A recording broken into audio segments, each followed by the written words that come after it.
Hey, yo, this is Terrence Barker, and today we're talking about the culture of generational wealth. Check the mic and make sure it sound right, boys.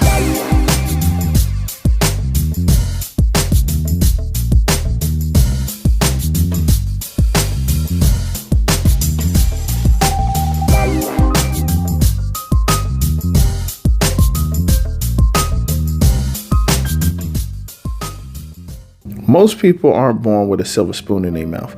Most people are born in a working class or middle class background. And most people have to work their way up to get to a certain level of wealth in their life. So when it comes to generational wealth, this is why it's really a hot topic, because most people don't live in the fashion that they really could be considered wealthy.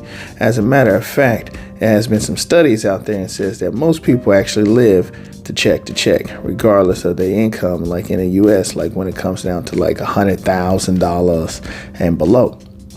So most people are trying to understand this concept of having an abundance when it comes to it. Most people are trying to understand how to build actual wealth, and then also how to establish generational wealth for those reasons, because they come from environments where check to check is kind of like the norm, or survival is the norm. It's all about mindset. Your mindset will make you or break you. It is the authority of all your reality, the director of your life's movie. It is the key to the doorways that bind you, and the umpire of your life's game. Your mindset is your greatest friend or your greatest enemy. The Bible says, "And be not conformed to this world, but be ye transformed by the renewing of your mind." That means that the world can't conform you. It can't control you, because it can't control what you think, but it can control what you think on. To conform is to comply with the rules or the standards that have been set. To conform to the world is to comply to the standards of the world. And the world's standards aren't always right. Slavery, war, sexism, racism, and etc. were all the standards of the world. As a matter of fact, they were the gold standard of their time. However, it also means that you have the power to change your mind. You have the power to change your outlook, and that you are in charge of what you put in and what you toss out of your mind. Guard your mind and change your mindset for the better. Now, I'm no financial advisor or anything like that, but what I'm doing is sharing some key information that I learned as a head of household individual on how to take care of a family. So take some of this stuff with a grain of salt, but also listen very carefully, because there's going to be some key pointers and some key tips that may help you and probably even change the way that you think about some things in life.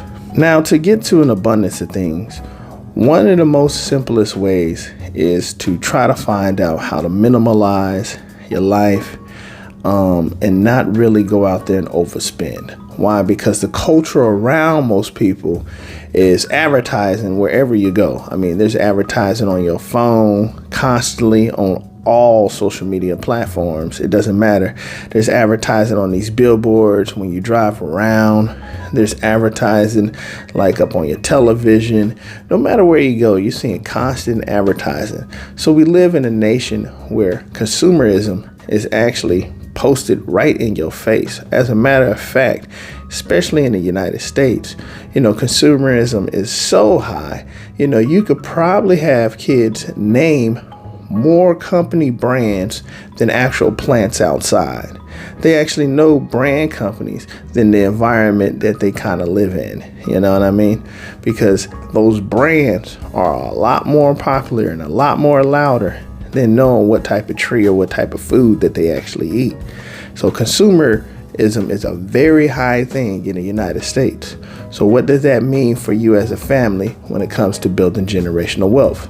Well, one of the things you're going to have to do is reestablish the culture, reestablish the mindset. And that's one of the most powerful tools that you're going to have to do when it comes to implementing the new culture of the family home.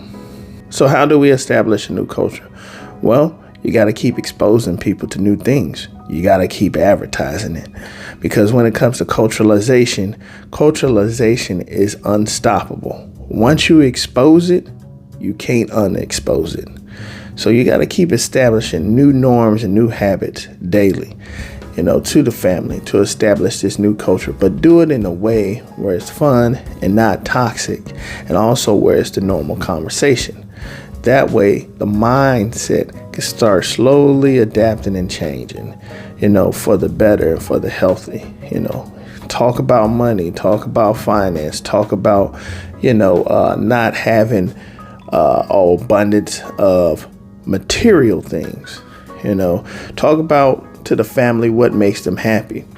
One of the things that I've been trying to do in my household is really have that conversation about what makes us happy, instead of going along with what the outside conversation on these advertisements on Instagram and social media and all the other platforms advertising on what media says that should make us happy. No, I want to get to the root of what we love to do as a family daily, because it's going to be different per household.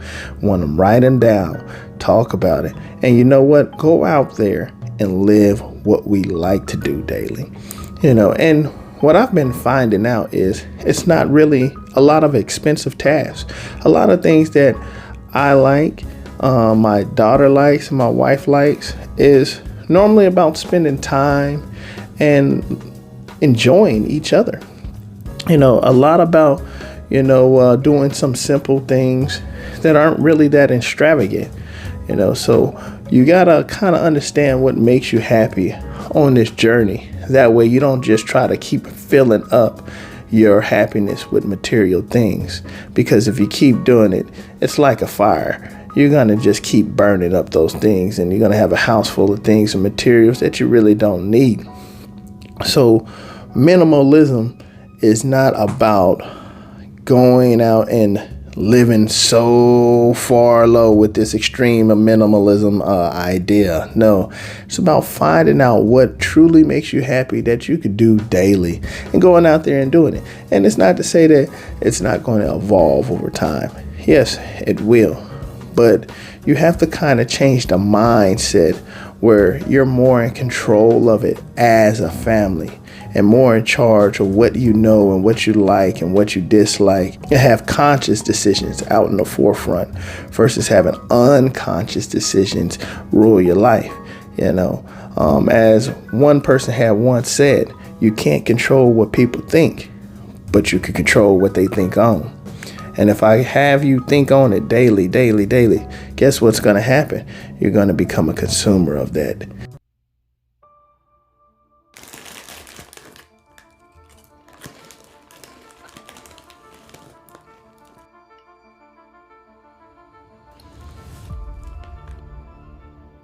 Like, I ain't even gonna cap. That kind of sound like that Illuminati stuff. Message! He ain't lying. So, what you should be doing in teaching your family is how to control their mindset on what they like and what they dislike. That way they could take control of their happiness.